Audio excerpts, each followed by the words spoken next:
अस्सलाम वालेकुम friends, welcome back my YouTube channel cook with Mariam. बिस्मिल्लाहिर्रहमानिर्रहीम। आज हम बनाएंगे स्टीम वाली शकरकंदी।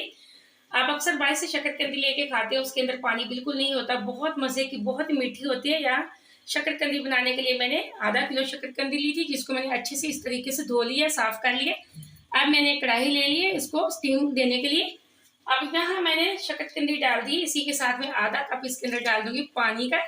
पहले हम इस पे ढक्कन लगा के इसको तकरीबन 2 से 3 मिनट हाई फ्लेम पे पकाएंगे। जैसे पकना स्टार्ट होगी फिर हम इसको दम लगा देंगे। यहाँ शकरकंदी का पानी पकना स्टार्ट हो चुका है। मैं एक पोने की मदद से इसको लगाऊंगी दम। यहाँ मैंने एक पोने की मदद से इसको दम लगा दिया। इसी स्टीम के अंदर ये शकरकंदी हमारी अच्छे से गल जाएगी। तकरीबन 20 से 25 मिनट के लिए इसको दम वाले फ्लेम पे छोड़ देते हैं।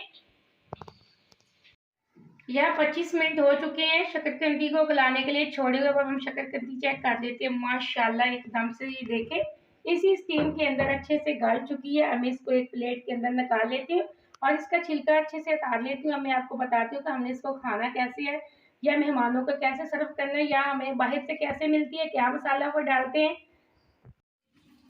यहाँ मैंने शकरकंदी का अच्छे से छिलका उतार लिया है, इसके इतने बड़े बड़े पीस बना लिए।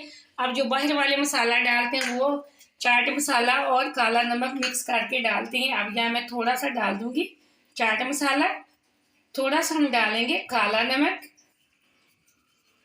इसी के साथ में डाल दूंगी मैंने लीमू लिया, आधा हम लीमू निचोड़ देंगे। आप ये रेसिपी को लाजमी ट्राई करना और मुझे कमेंट में बताना कि कैसी आपकी शकरकंदी बनी है, मुझे बता देना लाजमी।